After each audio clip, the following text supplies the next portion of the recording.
Welcome to 2025. After 4 years of being told to respect the office, though you may not respect the man, the Karen on Face the Nation began like this. Federal workers brace for another tumultuous week, and the fallout continues from Mr. Trump blaming diversity policies for the mid-air collision of an Army Black Hawk and a passenger jet. So now let's watch a congressman with logical answers to all of her gotcha questions. And we're joined now by Florida Republican Congressman Brian Mast, who is the chairman of the Foreign Affairs Committee, which has oversight over the State Department and its programs. He joins us from Fort Pierce, Florida. Good morning to you. Good morning.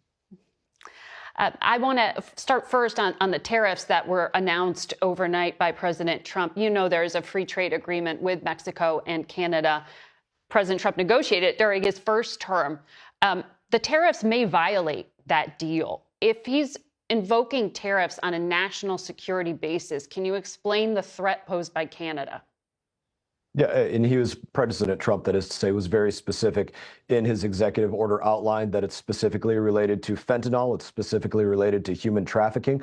And there's a trust but verify situation that has to go on here. Through Canada as well. Absolutely. Fentanyl through Canada, human trafficking through Canada, also with China in that mix for fentanyl as well. That was specifically outlined in it. And until that comes to an end, this is what's going to be on the table. And bear in mind as well that USMCA reauthorization is coming up in the coming up months and years. So you don't believe that this violates the trade agreement, the treaty? The violation has been to the United States of America. It's been to our sovereignty. It's been to our people. Right, but Congress votes on these things. And I will make sure, certainly as the Foreign Affairs Chairman, that we give every single authority as we go through State Department reauthorization to make sure that this moves forward, as well as purging of people throughout the State Department, other agencies, where we're freezing aid. These are all very important and necessary steps to make sure that we secure America, and we're going to support that. I'm sorry, can I follow up on what you just said there? You want to authorize purging of State Department personnel? What does that mean exactly? Well, if you want to take a look at the State Department, where DEI has been a priority over, let's say, diplomacy in many accounts, I could give you hundreds of examples of where they were authorizing. What proof do you have of that? Sure, let's list them off. $500,000 to expand atheism in Nepal, $50,000 to do, let's see, a transgender opera in Colombia, $47,000 to do an LGBTQ trans comic book in Peru, $20,000 a pop to do drag shows in Ecuador. Shall I continue with more examples of where DEI was the priority? It certainly seems like there could be a review of things. Foreign aid, as you know, is less than 1% of the entire federal budget. So we're talking small amounts of money by comparison. We're still talking about tens and tens of billions of dollars. And if you want to go to somebody else on the other side of the aisle, Samantha Powers, she had a worthy goal, although it was a stupid goal. She said she was hoping to get the amount of foreign aid, U.S. aid dollars that go to actual aid, up to 30 cents on the dollar from 10 cents on the dollar. That's a major problem, that we have this agency that's all that goes abroad when it's the American workers' dollar. I think now you're talking about the USAID, the aid agency, which is separate from the State Department currently and has about $40 billion worth. Likely going to be rolled more closely under Secretary. Yeah, tell me about that, because that's where I was going. Has the Trump administration informed you of plans to dismantle or significantly shrink this agency? This is something that I'm working on very specifically in conjunction with Secretary Rubio to make sure that there's the appropriate command and control of these agencies, where, again, to make that same point, right now, they already maybe report 10 to Secretary 30 of State. cents. But 10 to 30 cents on the dollar is what actually goes to aid. So there's not the right amount of command and control that's going on with the way that it's set up currently. Congress, and let's make another point on this as well. Authorizes and earmarks funding. Most of these dollars that go out of USAID, 70+%, don't come from U.S. growers, U.S. farmers, U.S. ranchers, or go through U.S. ports. And that's another big problem for America. So I'm sorry, Congress already authorizes and earmarks the funding.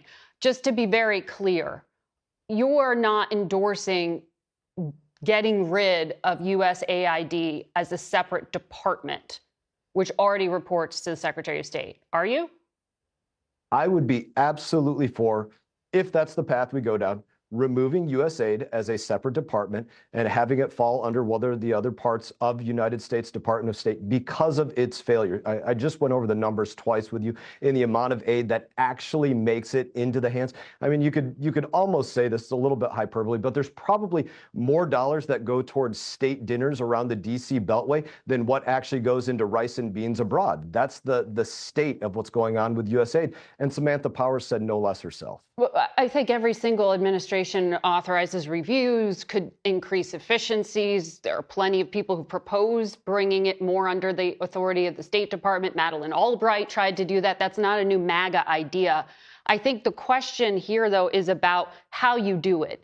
Do you still believe that in the law signed in the 1960s that Congress has to sign off on any changes to USAID? Or do you think President Trump can just make all of this happen through executive order? So all of those examples that you just gave of those historical figures, the difference is now the job is going to get done. It's going to be 99.99% of cents on the dollar actually go towards what it's intended instead of people around the Beltway. That's what's going to happen. That's the change. Efficiencies and aids versus restructuring. So let me ask you about that. Like I said, that requires restructuring 100%. You can't create that efficiency just by wishing it into existence. You have to restructure where the failures are and put the right things in place. Of course. But what we're hearing from many of these aid organizations and officials is that can you restructure after you finish the review and not freeze funding now immediately? I spoke to former USAID Global Health Head Atul Gawande yesterday. He told me this isn't a pause in foreign aid, it is a demolition of USAID. As he put it, you can't pause a flight in midair. That's what's happening. This immediate freeze in funding is stopping agencies in the field from being able to do the work they do. Let's say why that is so important. And let's talk about the real facts on the ground. The Trump administration comes in, or representatives like myself that do oversight, the agencies will literally not tell us what they are writing grants for, literally, or they will lie about it, or they will tell the new political appointees under the Trump administration, I'm just not going to tell you that. Those are real things that have happened. So the way that you make them come and answer for where they are actually sending dollars is to say, we're freezing that, we're putting it on hold. You need to come to us and explain what it is you're doing, why you're doing it, and where it's actually saving life. And guess what? When they don't come explain something, that also begs the question, why were they doing it in the first place? But the way these things work is the contractors have to front the cash, then go to the U.S. government for reimbursement. So when you put in an immediate freeze, that means drugs don't get delivered. That means they don't get distributed. That means bomb disposal units don't get to go out there in places like Cambodia and remove ordnance or provide help to people who receive it. That's the pushback from aid organizations who are saying they're going to have to carry out layoffs in the thousands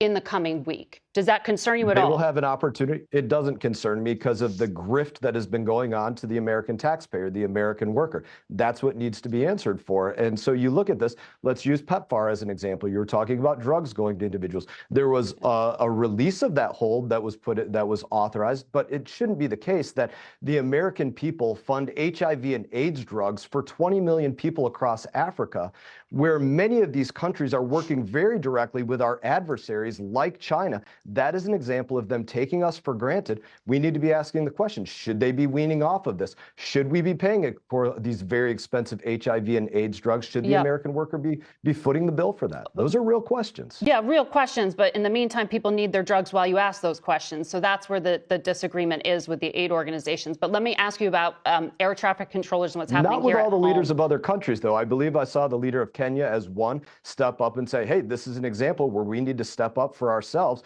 and show how we can take care of ourselves. And I believe that was the president there.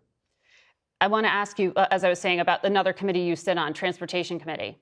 The FAA hiring policy for air traffic controllers, including under the first Trump administration, offered equal opportunity to those with targeted disabilities, including, as the president read, hearing, vision, missing extremities, partial paralysis, complete paralysis, severe intellectual disability. The president singled this out, this policy, as a contributor possibly to the crash. Do you agree with the diversity policy, or do you agree with the president? I know you lost 2 limbs serving this country in Afghanistan. Do you hear those words and take offense to them? Or No offense. Let's unpack it. Number one, I'll use myself as an example, right? There are things that I am suited to do, no doubt, but flying an aircraft, to stick with the subject at hand, would not be one of them. I could fly a personal aircraft, but to put me in charge air of traffic 50 controller. or 150 lives, that would not be the right case for me personally, given my physical disabilities and foot pedals on an aircraft. To go to the diversity side of it and the actual crash, yes, there were very real errors that took place, both in the air traffic control tower and with the helicopter pilots, it seems. But more systemically, is there a big hiring problem across all federal agencies, to include the FAA, where they made the priority diversity and inclusion instead of excellence and performance? Yes, that's the case. They made the priority appearance and lifestyle and not the big deal. Ooh. Congressman, thank you for your time today. She did not like that at all. And welcome to 2025.